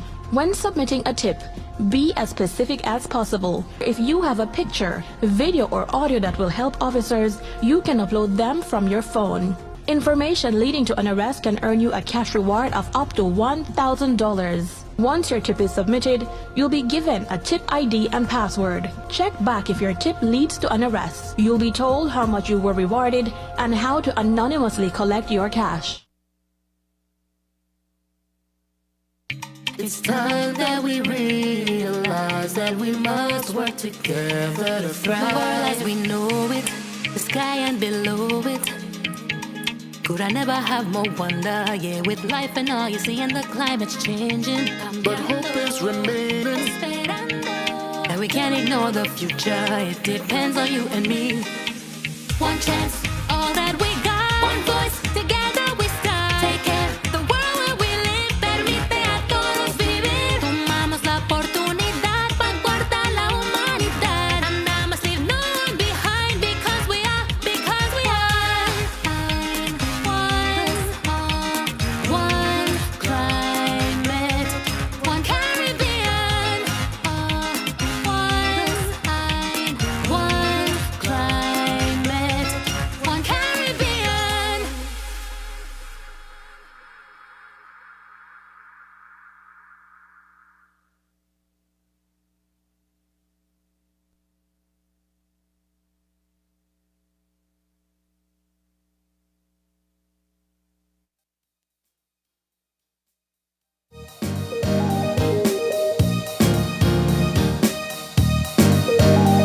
And welcome back. For our third conversation this morning, we have been joined by my good friend Edmund Stain from Inspirational Promotions. And of course, we're looking at the 11th annual trimming drive, right? Yes, the 11th back to school drive. Man. No, I could recall back in 2012 when this whole concept came about. It was yourself and my other good friend Brian Denner who decided that you guys would give back to the Farbers Road, Port Loyola community through this initiative. What has that journey been like? Well, it has been a really amazing journey. You know, the biggest part about it is the fact that, you know, it came in a time when we were changing our mindset about life on a whole. Yeah. We were all caught up, you know, trying to survive in the community, trying to see what our outlook would be, you know, and we were kind of misled as young people. And at that time, you know, Brian, myself, a bunch of other guys, we started to be positive, you know, more towards Rastafari, and you know, started to see how we could be more conscious and understand what's going on. And at that time, you know, Brian always has a big heart. You know, he's somebody.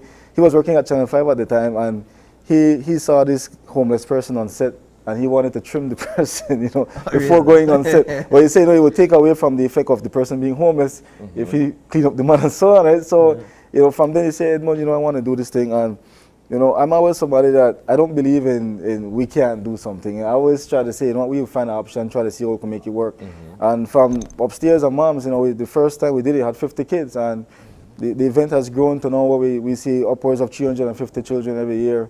You know, and we have other events where up to 500 kids come for the Christmas party and stuff like that. So, you know, it has been a great opportunity for us to do something positive within the community, and I'm very humble to have been included, you know, in this process. And the blessings that I have received personally, I can't even count, you know, and God has been good to me because of, you know, finding ways of giving back and having this type of mindset, you know. So I'm trying to see how we could inject that into the younger generation, so they could take it on and try to see how they could be keepers for their brothers, because this is basically what we're trying to do, being a brother's keeper, you know.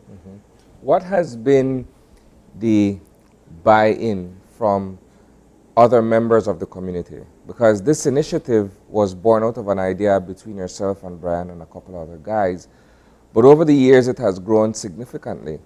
What has been community involvement? What has been the business community's participation? Well, it's not our event anymore. You know, it's an event for the community, and everybody comes out and really takes over for the day.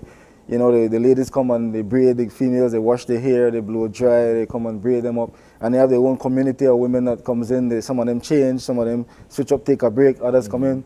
The barbers are people, boy, I want to trim for this year. You know, people you meet all over the country say, boy, I come out, come help for this year. This is volunteer. Yeah, people just come out and volunteer. You know, it's unfortunate so far that the business community, you know, it has been a bit difficult for us to get the support that we need, but we always get the support. Every year we always get exactly what we need to give the kids. That we've always, it's such an amazing thing that we always have exact what we need. Yeah. You know, they always, somebody can give some extra bag and like all of a sudden some extra kids come, you know, and we're able to give. So it has been nothing short of a blessing. Right now we haven't met the target that we have in terms of the amount of school bags that we wanted to get, and we definitely could use some more.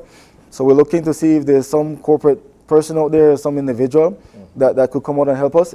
Basically, it's the community that makes this thing happen. Like, you know, one of our friends it was my classmate, went to live in the US. He sent some trimmers for us this year, you know, and it's like that. You know, people from the community, people like you and me that just say, boy, here to go on. And I think I have the extra 100 or extra 200 this year, so I'll buy a couple of things because we don't ask for money.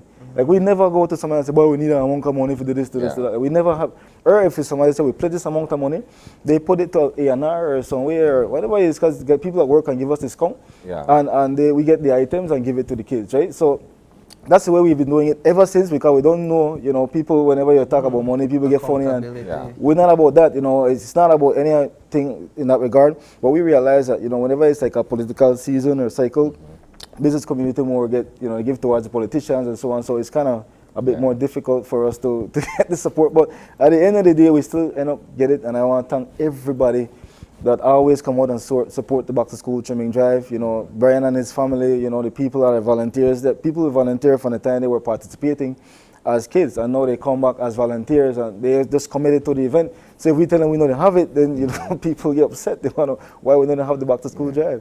On average, how many kids are we targeting this year? Well, we're targeting 400 kids. Okay. Because last year I think we had like 375 children passing through the event. So we always want to have a bigger target, right? But and this is run over a 2-day period. A 2-day period, yes. So this year the venue has been changed. Used to do it at 40 Fabers Road every year. Thanks to the Hislop family for always being kind to us. You know, they give us the water, they light the area. They don't charge us nothing, you know what I mean? And they allow us to do all the events, and they also come out and help us clean and set up and all that. So we give thanks to them for all the years. But now we're moving it to the field on Fabers Road. They say if the field besides GH Primary School, where they have a little stage and a setup. So they have bathroom, everything. So that's a big help for us to go and do it. We just have to go out there and clean it, try to fill it up a bit, and see how we could use the space. But everybody's excited. The guys from Flavors Entertainment, and they give us the shade cloth for block off the ground so that we could, you know, have that level of security and control the space, right? And they also give us the ice box there and stuff for hold the water and juice. The people from the neighbor's store, Mr. Jason Solis, thank God, my they used to be classmate again from our Saints, right? They reach out to it, they give us some water and juice from the neighbor's store, and so the kids always need water, because they run around all day and they come in, you know, some of them come and you sit and don't really have breakfast yet. So the ladies from the community will make a Johnny cake while you pour a bun, bring it in the morning, bring some cupcake during the day, you know, so it's always a blessing. The people just come out from the community and they be a part of the event, and they take over the event. Like, I literally have nothing to do for the day. I just go out there and make sure everything's set up, right? Make sure everything's set up. And everybody just take over, and, you know, there's a lot of strong personalities in our community. So it's a wonderful initiative. I mean, when you think of young men giving back to their community, it's not often that you really get to highlight these experiences, because let's face it, when you look at Port Loyola, the first thing that comes to people's mind, crime and violence, just as how they look at other parts of Belize City as crime-ridden and what have you. So when you come out of that environment and you say, you know what, let's change the image that people have about young people from these particular neighborhoods, goes a long way, right? And I'll be the first to give you your flowers, bro. I mean, yourself and Brian, I've seen it, because I've been covering this for quite a number of years in terms of the preparation, the execution, and what have you. And not only does an experience like this help you guys to give back, it helps you to grow individually in terms of how you see the challenges that other people face. Yeah, definitely. I'm one of those kids. So I don't want nobody to ever feel that I come from any privileged family. You know, we used to, like I told this to a workmate the other day. I say, times like this, around August time, my power call in and say, boy, bring your school bag, make a check if your school bag good. Bring your shoes, make a check it. Right? Yeah. What's the school bag? You got a lead here, whatever. All right, we are sew that back. Yeah. We are wash your bag. This is when the school clean, but this is how you are using. I got no money right now. Your shoes, if your shoes not busted, use your senior shoes again. Go back to school, whatever. And simple as a song, when you go to school, man, they clown you. Right? So tell your pants tear, whatever. And I can remember that it used to tell on my self-esteem a bit, although I used to be macho, I beat you back and whatever, you know, deep down inside, when you're there by yourself, you think about that kind of thing, and it used to be a bit of a distraction. You know, so I say if we could provide this opportunity for young people to at least ease that and encourage them, boy, you know, you stay in a school, you be somebody, and you could be successful, whatever it is, you know, that I think the best thing we could do for them people that try to be a good example and try to see how we could ease the situation that, you know, so I always try to say a big up man like Dara, because, you know, a lot of man used to, in my class, hungry. We used to go home afternoon time, we walk home, man drink a lick up of water, sugar and water and thing, and all the bread. Sometimes no bread, and everybody walk back to school and have to try to learn this afternoon. And I'm telling you, because I used to sometimes invite some of my friends at my house, and we never have it like that.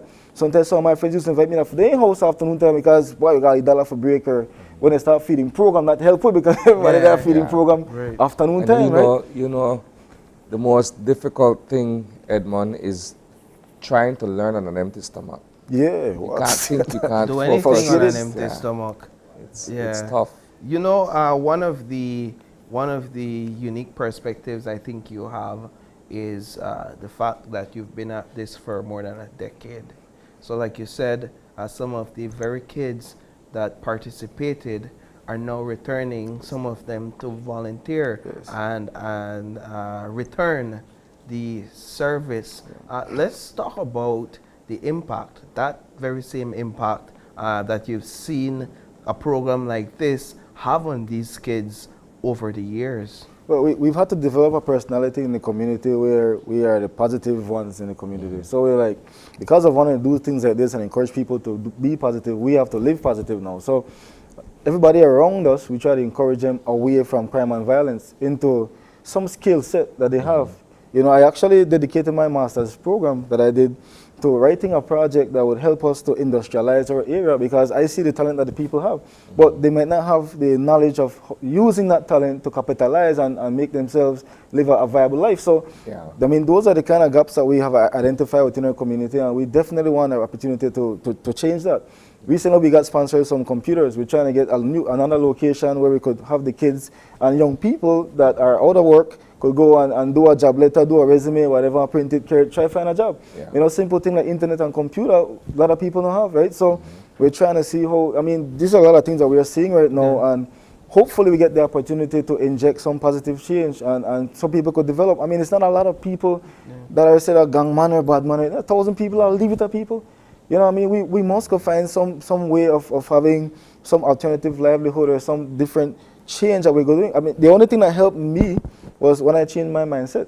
I was being like a defeated person, thinking, boy, this didn't happen, that didn't happen, you know, you're frustrated after this, frustrated after that, and you carry that energy around, you know, and I had to change my mindset to being more positive and having a more positive outlook, and I saw a lot of things change for me, even the way I live, and you know, the type of blessings that I've received, you know, have changed and increased because of the way I think, you know. So that's the kind of it's a revolution of the minds that we want to do within the young people in our area. They don't think nothing negative.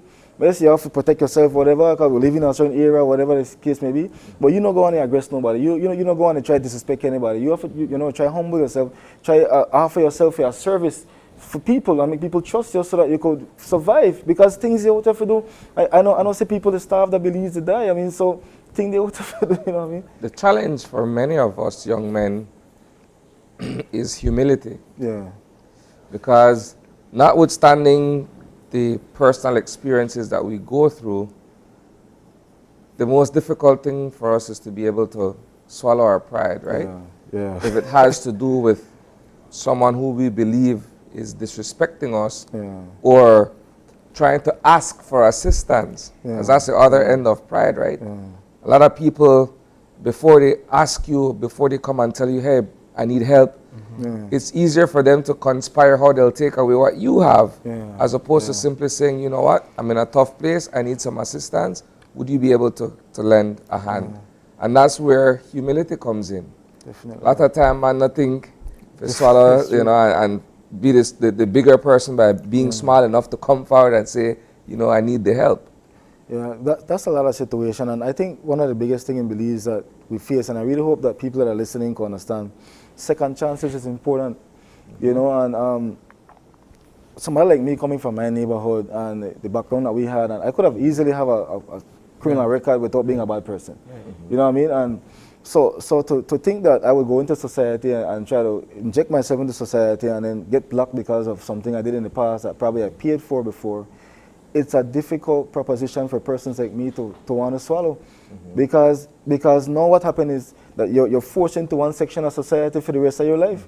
So you will never get a chance to say, I'm a reformed person into society, whatever. First thing they want a police record. And people look at the police record and say, boy, well, you got a record from 17 or 16 or 18, no, you're 30 yard, whatever. You never had a record between that time, but we still know they hire you because this gone on with you and what, you made a mistake or something in the wrong place at the wrong time, right? So that to me is a big barrier. A lot of these young men, they want to work, they're able to work, willing to work, but because of the criminal record of the area where we live, simple as I say it sounds simple, but the area where we live, people don't want to associate themselves and bring on the harbor nobody from around there because, you know, bring people can target to our workplace and, you know, then those are the kinds of stereotypes and discrimination that we face though. And I'd want to say that it's because we're black, but it's not necessarily because we're black, right? Sometimes people just look from where you come from. People look at the fact that you're from a particular neighborhood, certain people associate themselves with that particular neighborhood, and automatically they try to put you and lump you in that group. And it's the hardest thing to get away from. It is. I mean, these are the kinds of conversation, Edmund, we could have all day because I've had those experiences. I come from a neighborhood where you could easily be caught up in that. You know, but going back to this particular drive, you're seeking assistance to at least provide the services for 400 young men and women going back to school this time around. How are we with the logistics in terms of the number of hair braiders, perhaps? And how short are you from meeting that target? Well, I did a check last night to make sure, just before I came on here, right? But we have enough hair braiders so far to maintain, but we always could use more. The barbers are the same guys that come every year, and then we add people just walk through and say, "Boy, I have a half day, so I come and trim some hair, or have a couple hours, come and trim some hair." So that would help people from the community just come out. You know, and we always want to invite them. I want to take this opportunity to invite them out also. You know, please come out, you know, come support. The back to school drive is on, we're having it. Right now we have 240 bags sponsored from Caribbean Sprinter, our water taxi.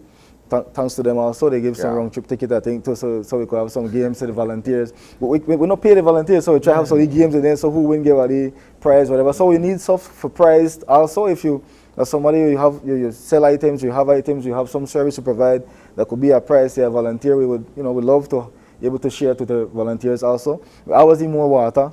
We always need things like uniform and tennis, and, you know, the kids in Corn and needing things also. So if you have anything to give, please pass through. I think we have enough clippers already, so trim, because we try not have to beg for that every year. We try to maintain the ones you have from before. Right. You know, give a couple more for add on top of it, so we don't have for the waste. The hair blowers there, we still have them there. But we need things like shampoo always and hair clip and. Well, I know all the females. This I will make them send me the females list. Right, all the things to the female when they use the gel and the edge control and different things when they send me gonna buy the last time, right? But then there's some of the stuff we need. Some items to make the kids win. We always play games with them, so we want to make them win. So we gift items, whatever, so they can feel a part of the day, right? And also food. We feed the volunteers and we feed the kids every afternoon. We get them all the food from mom. So we still need a sponsorship for the food, right? And we need one more tent, I believe, and some tables and chairs. And finally, listen, this thing will happen, right? This thing always happens. One way or the other. Yeah, so either way, you know, somebody try to sponsor, we're going big for everybody in the community, and we see who got what, and we are using anything and see how we make it happen, right? But I just want to take this time to thank the Almighty God for always making sure this event happened for us, and always blessing all of us, because all the people that are involved, you can see that, you can see growth in their life, you see bounty in their life, you know, you can see where blessings come their way, you know. So I want to encourage all the other people to join and be a part of the event. People who have corporate sponsors, we need corporate sponsors to make this thing happen, man. Whatever we could do, like I say, we're not beg for money, give it the items there, right? We give to the kids and the kids then look forward to the event. They have several other trimming drives happening too. In the community, we want to ask that they get support for those also, because we really can't do all the kids in the community, right? So as much as we could bless people, let's do it. Let's see how we could make things happen. You know, that's basically the way it is. We need school supplies. That's the biggest thing. Because even if we can't give anything else, we want to give the school supply, because that's the purpose of the event. You know, in everything. Sports Council did good today. They sponsor us a field and everything, so we want to big up Sports Council also. Right? So remind us once again about the day, when the days that this is taking place, and I know the area where it's taking place. Do you have kids coming from other communities as well? Yeah, for the event? On the list you have kids from all over the country, all over the city. We deal with it. We always try to deal with the kids from the children's home first, because you know they're the most neediest kids, and we want to give them all the attention they could. And then we invite the kids from Genosha Boulevard, kids from Baka Martins, right? We get some from Bakatong area. Of course, the whole Raccoon Street, Penn Road, right? Farbers Road people, they usually come this Sunday. Right, so the Farbers Road people would always allow the kids from the other communities to come in and get their chance to be served first, and then the Sunday we spend time with the people from our community, right, and be able to serve them also, you know. All right, so this is September 2nd and 3rd. Yes, sir. Right, across from the it's a Farbers Road field. Yes. Right, across from Grace Primary. Yes, all yes. Right. Right on Farbers Road. Well, Mr. Stain, thank you very much for coming on and joining us to have this very important conversation. Just your closing thoughts. Well, I just want to thank Channel 5 for always supporting the event from ever since we started, always giving us the publicity that we need, you know, try to see where we get support. I want to thank everybody that's a part of the event so far, that's been out supporting us. So we want to invite out all the volunteers this year. We want to thank all the persons that are corporate sponsors that's been reaching out to us so far. Caribbean Sprinter, BTL has helped us also so far. All the other people, Mr. Donald Chavaria, Beresford COD, and BK Sports, they always look out for us also. Beresford asked me to make sure I highlight the fact that we want the dads to come out, so we want to invite out all the men, you know, to this event. The men, it's important to show to these young people that there are men in society that are positive, that they could try to be like, right? So I want to thank you guys so much for inviting us on. Big up Brian. Brian couldn't be here today. This is basically Brian's event, right? But we just hope that we could have a successful event this year. Wonderful. All right, so thank you very much once again, my brother. With that, we're going to take a final break, and when we come back, we're going to wrap up this morning's show. Stay tuned.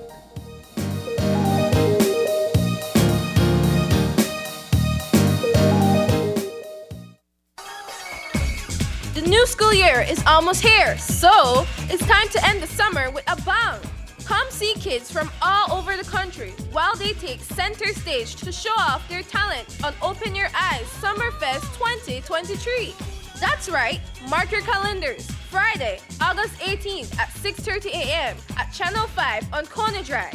Come and start your morning right with kids singing and dancing. Also, come take advantage of great food, entertainment, and loads of back-to-school giveaways, including gifts for the first 100 kids who enter the fest. And the best thing of all, entrance is free. So, what are you waiting for? Set your alarm and pencil in that date, because Summerfest 2023 is one event you don't want to miss.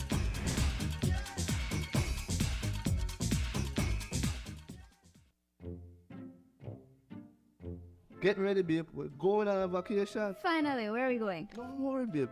I have we covered. Are you sure you know where we're going? Yes, babe. Oh, right there, see?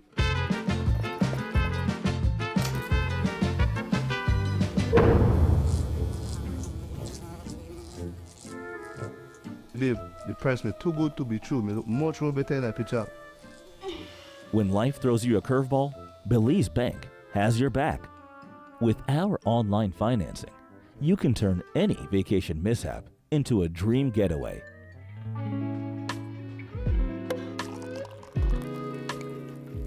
Cheers to Belize Bank for making our dream vacation a reality. Thanks to you be able to turn things around. No thanks to you, cheapo. Ouch. Experience the future of financing with Belize Bank online, where you can secure funds for anything, from anywhere, at any time, all without stepping foot in a bank. Apply for a loan today and unlock a world of possibilities.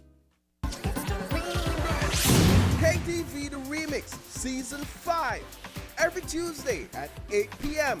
Come on out and win fabulous prizes and the chance to compete in our halftime challenge. Tickets are available at Channel 5 on Pony Drive and 88 Shopping Center on Central American Boulevard. $3 for children and $5 for adults.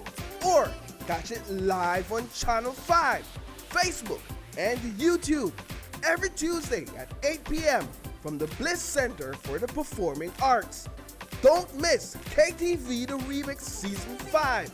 It's hot, it's live, and it's only on 5. Make your summer better. Over $30,000 in cash and prizes with Smart Summer Sweepstakes. Here's how you can enter for a chance to win. Sign up for a smart postpaid, broadband, or VoIP plan. Use $100 or more regular prepaid credit. Do a SIM swap or text in to the short code 786. In the body of the message, enter the number of entries you would like to purchase. No waste no time. You can be the winner of weekly prizes. All methods give you more chances to win local airline tickets, overnight stays at numerous resorts, cash prizes, gift certificates, and much, much more. One lucky person will win the grand prize valued at $10,000, courtesy of Smart and the Belize Tourism Board. Promotion ends September 15th. So make your summer better by getting in the race to win with Smart's Summer Sweepstakes. Smart, bringing people together.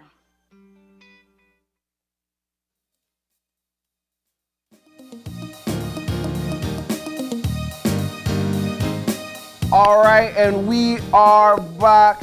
And well, you know, every good thing must come to an end. Isani, we had a very informative show, I must say. Of course, beginning with PAHO and the Road Safety Project, both talking about the conclusion of the second phase of the Road Safety Project. And I like what they're both doing when it comes to road safety. We're talking about legislation, we're talking about information campaign, we're talking about working alongside the traffic and various traffic departments and the transport ministry. We're talking about mental health as well and psychological wellness.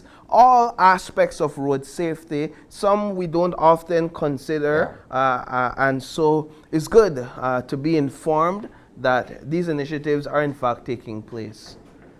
I think, as I've mentioned earlier in the conversation, while a lot is being done to raise awareness for the safe and responsible use of our roadways,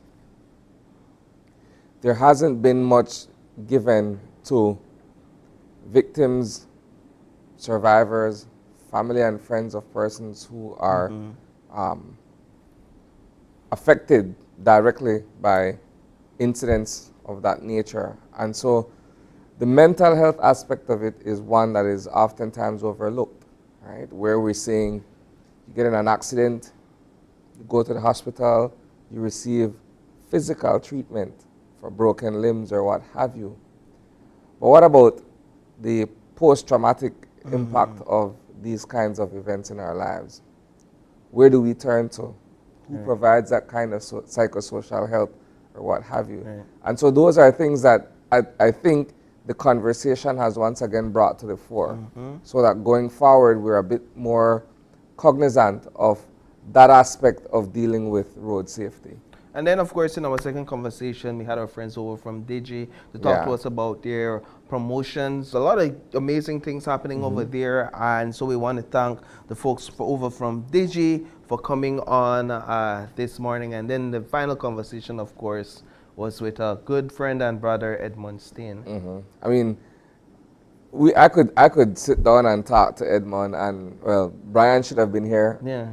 But I could sit down and have that conversation with Edmund for hours on end in terms of giving back to our communities, in terms of doing the kinds of things that make us the example for young men growing up in these challenged neighborhoods. And again, man, going back all the way to 2012, when these guys came up with the idea of starting a trimming drive to help with the back to school preparations, because a lot of times, Paul, when you look at single parent families, households where only the mother is working, or perhaps in some cases only the father, and they have to provide for these kids, don't have the time to say, well, I'll take you to the barber, I'll do this, that, and the other.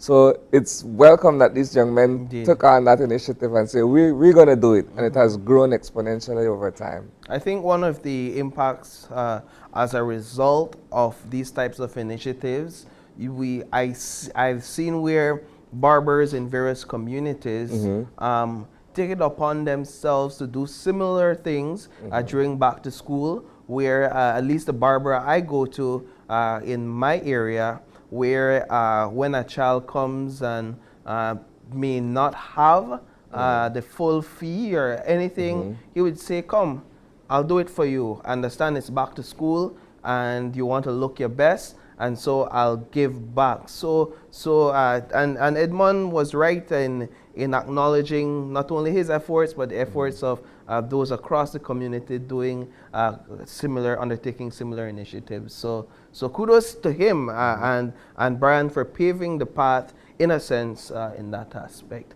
But we want to say happy birthday to anyone out there that's celebrating a birthday today as we wrap up our show. We hope you have a great day, that this is an enjoyable Tuesday for you. And what better way to celebrate your birthday than to get your KTV tickets and to come on out to the Bliss tonight to catch the show live. This is the final night of competitions, and so you don't want to miss it. It's tonight. It starts at 8 p.m. But of course, if you're not at the Bliss, you could always catch it live on our Facebook, our YouTube page, and of course on cable TV on Channel 5. But if you have a birthday shout out, if you have any questions, concerns, or queries, you can feel free to drop us a message at our email, and that's at oie@channel5belize.com. But you can also catch us live every single morning on our Facebook page at Open Your Eyes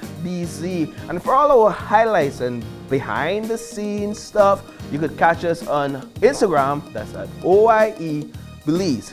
But until tomorrow, be sure to join us on set when you open your eyes to start your morning right. But until then, keep your eyes, your mind, and your hearts open. Goodbye.